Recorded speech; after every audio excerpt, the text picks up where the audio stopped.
It was bright and early the next day. Very early. In fact, the sun only rose less than an hour ago. And it was at the exact time that Ochako and Shoto agreed to battle. The two had gone deep into the forest, not wanting anyone to get hurt in what was obviously going to be a highly destructive battle. And Shoto was trying to figure out why exactly Ochako looked so pissed off at him. "Uraraka, is there a problem?" "You darn right there's a problem," Ochako said, giving him a harsh glare. "Yonda told me what you said about me." "What?" Todoroki looked confused for a moment before he put two and two together. "Wait, Yonda told you something?" "That's right. She told me all about how you thought I was some weak country girl. And that I should just go back to my poverty-stricken slums." Ochako ranted. "How dare you? You arrogant popsicle." "I didn't." Shoto tried to defend himself, but Ochako was having none of it. "Don't try taking it back now," Ochako shouted, getting into a combat stance. "If you're gonna say stuff like that, then you need to own it. Now get ready, 'cause I'm gonna kick your frozen emo butt across this whole forest." That damn demon child must have lied to her to motivate her. Todoroki realized. Do I really seem like the kind of guy to say things like that? No. It doesn't matter. Clearly, she's not gonna listen to me. There's no point in wasting my breath. "Fine, believe whatever you want," Todoroki said in his normal, extremely cold tone. He also adopted a battle stance and returned Ochiko's glare. "Are you ready?" "Yeah," Ochako said. "On 3. We start. 1, 2, 3. The moment she said 3, Todoroki shot out a crap ton of ice at her, attempting to engulf her in ice right off the bat. Full cowling. 12%. Ochako shouted as pink lighting surrounded her body, and she leapt to the side, heading into the forest, quickly escaping Todoroki's line of sight with super speed. 12% last time she could only manage 7. Todoroki thought as Yonda's words came back to him. But one day, she won't be breaking any limbs. She'll have strength and speed similar to All Might, with the added ability to manipulate gravity. If you can't beat Ochako right now, at her most vulnerable state, before she can fully utilize her power, then you'll never be able to beat her at all. Okako Uraraka. Todoroki heard something behind him, and he looked back to see a bunch of trees coming down on him. He created an ice wall behind him, that cracked as the trees hit it, barely protecting him as some trees bounced off and others made it halfway through his rushed ice wall. "How much stronger do you intend to get?" Todoroki finished his thought, before he moved around his ice wall, and started pushing himself towards where the trees were being thrown, using his ice. He maneuvered through the forest, dodging a few more trees, before making his way to where Ochako was. Ochako kicked down a tree, grabbed it, took away its gravity, and threw it at Todoroki in the span of a couple seconds. Todoroki shot out another wall of ice in front of him, engulfing the tree, and moving towards Ochako to try and swallow her as well. Ochako undid her gravity, jumped forward high into the air, soaring above the ice before she reached the point where Todoroki was, and increased her gravity, sending herself crashing down on top of him at alarming speeds. Todoroki managed to push himself back with his ice, just barely managing to avoid Ochako as she crashed into the ground hard, creating a shock wave. Ochako returned her gravity to normal, before lunging towards Todoroki, getting so close to hitting him. Her fist was a couple of inches away from his face. But Todoroki once again managed to react in the nick of time, unleashing another ice wall, that swallowed Ochako whole. Encasing her body in ice, Todoroki moved himself to the side and stared down the ice wall. He doubted that would hold her for long, he needed to be ready for whatever came next. Crack! Todoroki heard a cracking sound, before Ochako burst from the ice, bringing a bunch of ice shards up with her. Ochako spun around, touching all the ice around her, reducing its gravity, before doing a spin kick, and sending all those big jagged shards of ice rushing at Todoroki. Meteor belt.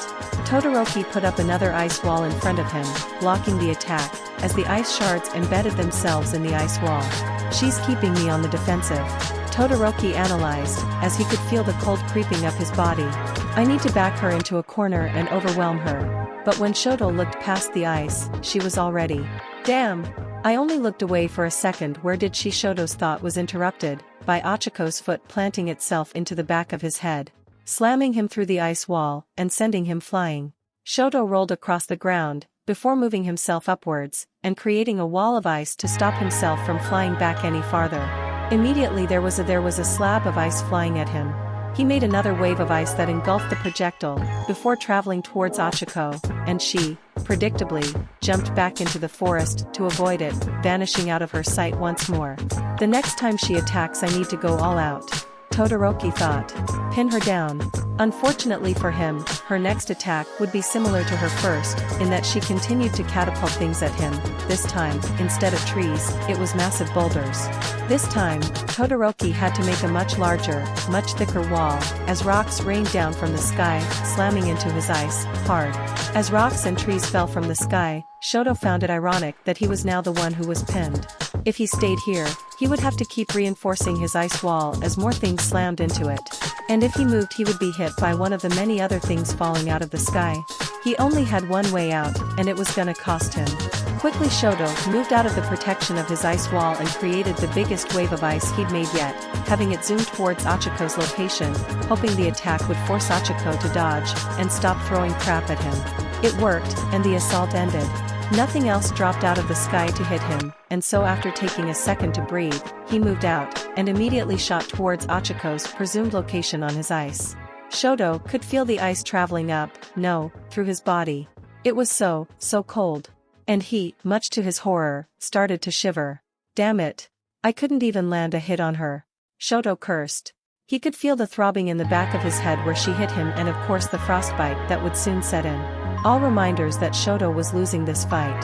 Sure, Ochiko had likely spent a good amount of her energy breaking free of his ice and throwing things at him, but this was still very clearly going in her favor. If you can't beat Ochiko right now, at her most vulnerable state, before she can fully utilize her power, then you'll never be able to beat her at all. How would he beat Ochiko at her full power? Even if he won this current battle, that would still mean very little, considering that he would have barely beat her at not even a quarter of her strength. This fight has shown him so far, that if she were at 100% power, she would wipe the floor with him. Heck, even at half her power she would wipe the floor with him. Of course, he could still improve. But could he really reach the same level as Ochiko with just his ice? Shoto shook his head. No. I can beat her. I will beat her. I must beat.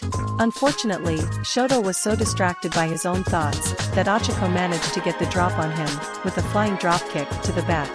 The kick sent the two of them flying forward, with Shoto getting knocked onto the ground, his face rubbing and grinding against the dirt, while Ochiko rode his back like a surfboard. After a few seconds of this, Shoto started to slow down, and Ochiko jumped off his back, letting him slide forward and away from her. Shoto slid a few yards away from her, before coming to a stop. With his face in the dirt, Shoto tried to pull himself up. His body was weak, and the cold was agonizing. If he was shivering before, he was shaking now as his arms tried to push him up. Only for Ochiko to kick him back down, pressing her foot against his back on his left side. I can't believe you still aren't taking this seriously. Ochiko shouted at him. I assure you, I am taking this very seriously. Shoto grunted, trying to keep his typical cold and distant tone, but his frustration and anger leaked in, making him sound far more emotional than normal. He made ice spread on the ground, to try and ensnare Ochiko, but Ochiko just jumped off him and landed a few yards away from him. If you were taking this seriously then you'd use your fire. Ochiko retorted angrily. Yonda told me everything. She told me you won't use your fire because you don't take anyone seriously. And even now when you're half frozen and losing you're still not using it. If you'd used your fire when I was on your back, I would have been toast. I don't need to use his power to beat you. Todoroki growled, completely losing his composure, as he pulled himself to his feet. I can win. With only my ice. Ochiko glared at him venomously. We'll see about that. Full cowling. 18%. The air shifted, as Ochiko increased her power by 5%. The energy of one for all flowing through her veins. She grits her teeth, as she felt the power taking its toll on her body. But she'd endure. If only to put an arrogant dick in his place. Shoto sends another wave of ice at her, but this one is much slower, and smaller, as Shoto was struggling to continue fighting. Ochiko easily dodged it, running around the attack with greater speed than before, and reaching Shoto before he could react. She got that much faster, from only a 5% increase. Shoto thought before Ochiko decked him in the face, sending him flying into the wall of ice he'd created earlier. You know what really pisses me off? Ochiko said, as she rushed forward, and beat Shoto into the ice. Smash! Everyone in UA is training as hard as they can. Giving it their all every day to try and be the best they can be. Smash. And you think you can be better than them but only giving it half your effort. Smash. How dare you insult my friends like that? Smash. Even Bakugo isn't that arrogant. Smash. Shoto finally tried to fight back, send out more ice in front of him that swallowed up Ochako, but she immediately broke out of it. And that was the final straw. I really, just can't beat her. Shoto will finally crumble as Ochiko's fist came hurtling towards his face. Smash. And then everything went dark. XXXXXXXXXXXXXX. So I trust you all know why we're here, Izuku said to the other 3 people in his office. It was a full day after the events of yesterday's sparring match, and the 2 involved had spent pretty much the entire day recovering. Ochako had a few bandages on her, but Shoto was just covered in bandages and had bruises all over his body. He was also wearing special body temperature regulating casts on the frostbitten part of his body. And of course, his head was mostly covered by bandages for all the blows to the head Ochako had given him. Shoto and Ochako were both sitting across from Izuku, while Yonda was sitting in a chair next to his desk. Ochako looked very upset, pouting heavily while crossing her arms. Shoto on the other hand looked completely normal. Like he wasn't upset by the events of yesterday at all. At least that's what he looked like at first glance. If you looked closer you'd see his eyes seemed a bit empty. Like he just wasn't there. And Yonda had a completely neutral expression. Although who knows what she was actually feeling. She tricked me.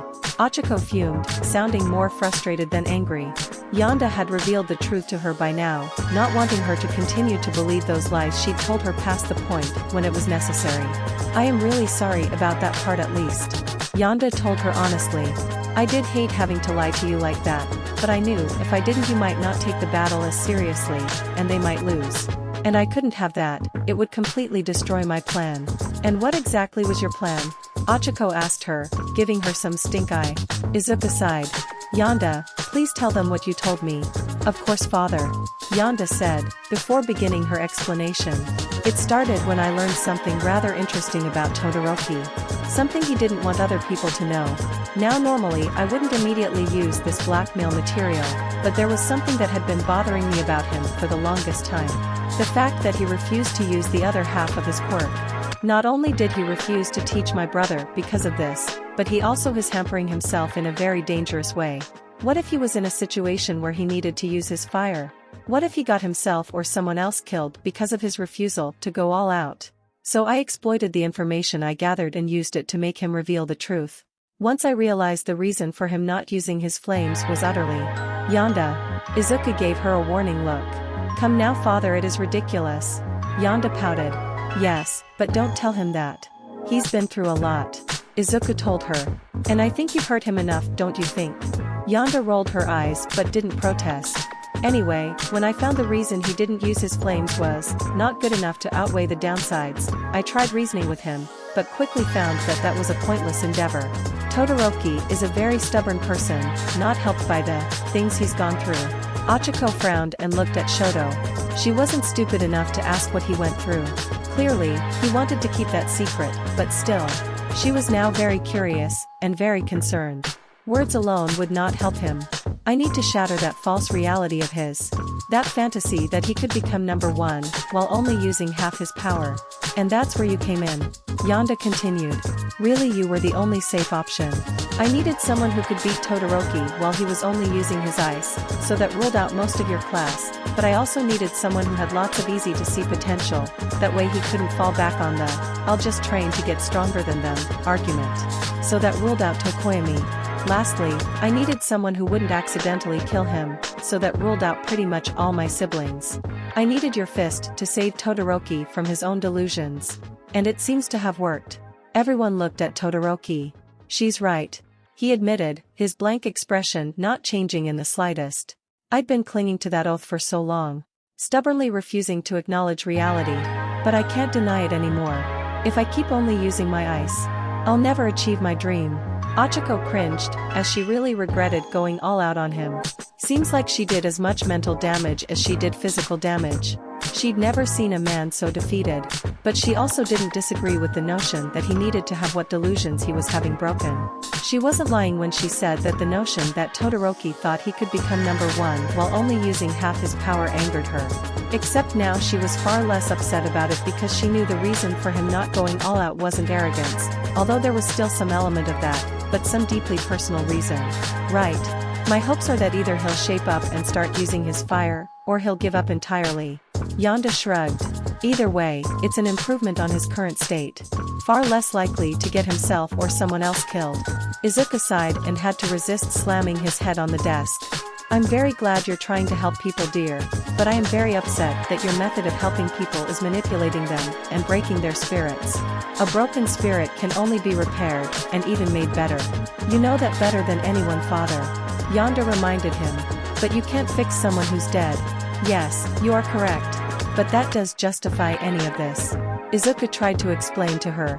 There are other ways to handle this. How? Yonda asked, knowing full well what the response would be. Nothing. Izuku didn't have a response. Todoroki was not a child in his care. Nor would he be considered a child for much longer. Meaning Izuku had no legal right to force him into therapy, or force him to do anything that may help him. And while Izuku didn't know Todoroki all too well, he knew he was overly stubborn, and that talking alone wouldn't get him to change. In truth, Yonda was correct. Todoroki needed to get his ass kicked to see how hampering his oath was, both to his safety and his dream. The problem was, if they waited for that to happen organically, then there was a good chance that Todoroki would just get killed. Or someone he was trying to save would get killed. Even All Might hasn't had the power to save everyone. Now imagine how fewer people he would have saved if he only used half his power. You don't even have to think that far, All for One would have just killed him. This was honestly probably the best thing to do for Todoroki, but he just didn't like it. And that's why Izuku wasn't as mad at Yonda as he probably should be. Because he understood that Yonda had only used such underhanded methods because she thought the situation was important enough to call for them.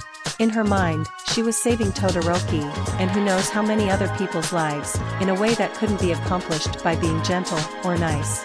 And she wasn't completely wrong. What made it worse was that Yonda had done something similar recently.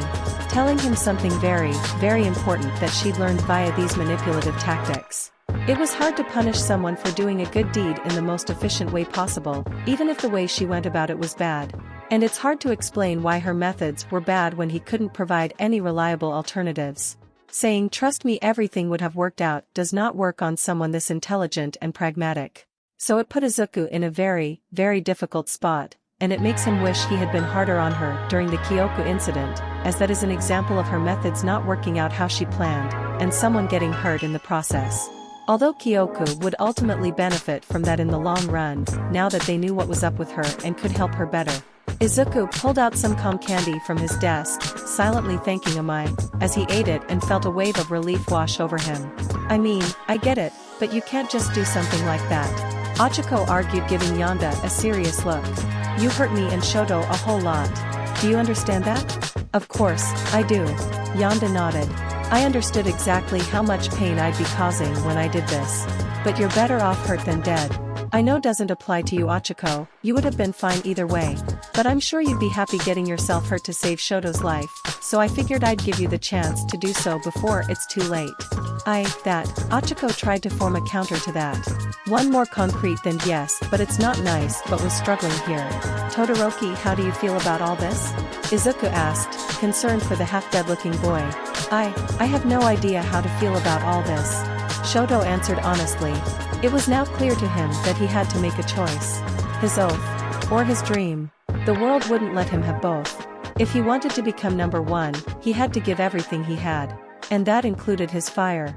His quirk was made to use both. His ice would cool down his body if he overused his fire, and his fire would warm him if he overused his ice. Trying to just use one would result in more losses like yesterday. But that would please his father far too much. No. As Yonda pointed out, him achieving his dream at all would likely please his father. Shoto could simply not get everything he wanted, regardless of how much he tried. Midoriya himself was an example of how harmful chasing unrealistic dreams were and the benefits that came with letting them go. So really it was obvious he had to change his goals. So would he give up the dream he wanted so badly, and had held onto for years, just because it would make his father happy? Or would he could go on, using his flames, and try to ignore the searing hatred he felt every time he imagined his father smiling on the sidelines? But what would his father do if he just gave up? Well, he'd likely try his hardest to convince Shoto otherwise, but if that failed, what then? His father was not the kind of person to give up. Perhaps he'd find some other woman, and try again. Suddenly his blood ran cold, and he felt nauseous. The mere thought of his father starting over again with some other woman, creating who knows how many more children, and subjecting them all to the same things he'd subjected them to. Was that what would have happened if he went on trying to only use his ice? Would he have been deemed a failure like his siblings, and would his father try again?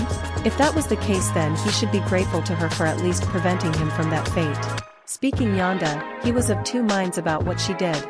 On one hand, no one asked her to help him. He certainly didn't want her help, and she had no right to manipulate him and dig into his personal life like this. But on the other hand, she possibly just saved him from a horrible fate thanks to his own delusions, or at the very least saved him from looking like an idiot for the rest of his life. So there was that. He still didn't like her, at all. She was a smug little brat who was smart enough to get whatever she wanted. Heck, her whole plan went off without a hitch. Even getting caught by Izuku and punished was part of her plan, and that infuriated him. But at the same time, it was hard to reasonably hate someone who looks out for your own well-being without benefiting from it at all. Yonda actually stood to lose from trying to help him. She pissed off Ochako, made Izuku upset, and now she going to be punished, and she just accepted that for the sake of trying to help him. It was all just so very confusing. He'd have to take a long time to think about everything. Alright, Todoroki, as an apology for what happened, I'm giving you time off, and freeing you from laundry duty. Izuku told him. Ochako, I am terribly sorry you got caught up in my daughter's scheme, you can have some time off too. Yonda, you're grounded for half a week. No video games, internet, desert, or trips the city. Isn't half a week a bit too lenient? Ochako asked. I'd say at least a full week considering what she did. I'm being a bit easy on her light of, well, let's just say, she discovered something very, very important, and may have saved all our lives, Izuku explained. What? Ochiko's eyes widened in shock at the revelation Izuku just dropped. Even Shoto was surprised. I can't tell you what she found out, all I can say is, if she didn't find that out, your entire class would be in danger, Izuku said very seriously. It was that important. Well, I guess saving all our lives is grounds for reduced punishment? Ochako said, sounding very unsure of herself. I'm glad we agree. Izuku sighed. In all honesty, he was about as sure about this as Ochako was, but if save everyone's lives then you should probably get rewarded, and Yonda had refused any rewards that Izuku offered her. Of course what Izuku didn't know, is that the reason Yonda did that was because she already had this planned, and refused the rewards so Izuku have lingering feelings of gratitude when he was deciding her punishment now. I'll gladly take punishment for my actions. But I'm also very glad you can understand my intent. Yonda told them, standing up, and giving them all a big smile, and a curtsy. Ochako could please take me to my room, so I may begin my punishment? I believe father has things he wishes to discuss with Todoroki. Ochako looked at Izuku to confirm, and Izuku nodded. Alright, let's go. And with that, Ochako took Yonda out of the room, leaving Izuku and Todoroki alone. After a few moments of silence, Todoroki spoke up. Can I have some of that clam candy? I think I'm gonna need it for this conversation. Sure. Izuku handed him one of his candy bars. As Shoto took a bite of the candy, he felt some of the weight come off his shoulders. It didn't make him completely calm, there was nothing that could do that right now. But it definitely helped. Maybe he should ask for more of these. So, I'm assuming you know where this is going, Izuku said, giving him a sad look. Of course, Shoto knew where this was going. After all, he lost the fight. Therefore, Yonda must have told Izuku about his father. Then again, he wouldn't have been surprised if Yonda would have told him even he won. You shouldn't get involved, Shoto told him. No one will believe you if you try to expose him. And you'll only end up hurting yourself. That may be the case for most people, but I have money, connections, and resources. I'm sure I can manage something. But, Izuku gave him a pained look. I can't do anything, right now. Shoto's eyes widened a bit, not expecting that response from someone like Izuku. I can't afford to antagonize the number 2 hero, while some unforeseen powerful enemy is trying to kill me, Izuku explained, looking very upset at not being able to take care of the issue right now. Not to mention I also have a dangerous situation going on involving America, and I have to finish establishing the facility in full working order, so that way the whole thing doesn't collapse if something happens to me. If I take on something like this now, that would be extremely reckless, and my family would suffer for it. But don't get me wrong, once I get all that sorted out, I will be going for Endeavor. I'm not going to allow someone to do all that, and still be revered as a hero. Shoto looked at Izuku. He saw the ironclad resolve in his eyes. He wouldn't be deterred. Or at least Shoto had no idea how to deter him. Well, if you're going to interfere with my life, then I feel like I'm allowed to ask this, Shoto said. What did Yonda tell you that was so important? Izuku shook his head. You don't understand. This is on a need-to-know basis. I was told by Niza himself, not to tell anyone unless I absolutely have to. It's really that important? Shoto asked. Definitely, Izuku said, looking as serious as possible. If this information gets into the wrong hands, it's very, very likely that people will die. XXXXXXXXXXXXX. A few days ago, Aoyama was going back to his room after finishing up with the dishes. He opened the door and was shocked to find Yonda sitting down on a table in the center of his room with 2 chairs, one she was sitting in, and one that was empty. On the table, there were some cheese and cookies that looked like they had candies inside them. Hello Aoyama. Yonda greeted him cheerfully, with a bright smile on her face. Hello Madam Yonda. Aoyama greeted her nervously. During his stay here, he'd been very, very wary of this girl in particular for obvious reasons. He'd tried his best to avoid her, and when he was around her, he tried to make sure he didn't think of anything suspicious. What exactly are you doing in my room? Aoyama asked, trying not to show how nervous he was, or think anything sus. It's rude to invade one's room like this. My apologies, I just wanted to give you some cookies I made. Yonda said, raising a cookie up towards Aoyama, before giving him a teary-eyed look. You will eat them, won't you? I worked really hard to make them. Oh of course. Aoyama agreed, stepping into his room towards the table and taking one of the cookies. The moment he bit into the cookie, his fate was sealed. This is quite good, Aoyama thought, feeling his nervousness melt away, and be replaced by a sense of serene joy. This was because the cookies were in fact, filled with Amai's candies. Specifically, her calming and happiness candy, both of them at very high potency. You see, while Aoyama did his best to avoid suspension, that only made Yonda more determined to find out about him. And she picked up some snippets of information that she thought warranted a full investigation. You should sit down and enjoy them. Have some tea as well, Yonda offered, as she took out her phone and started playing some calming classical music. We haven't gotten much chance to talk, have we? No, I suppose we have not, Aoyama said, taking a bite out of the cookie once more, before taking his seat, completely forgetting why he was so worried before as the cookie completely disarmed him. Well, then this would be a wonderful opportunity to get to know each other. Yonda gave him a sickeningly sweet smile, as he fell right into her trap.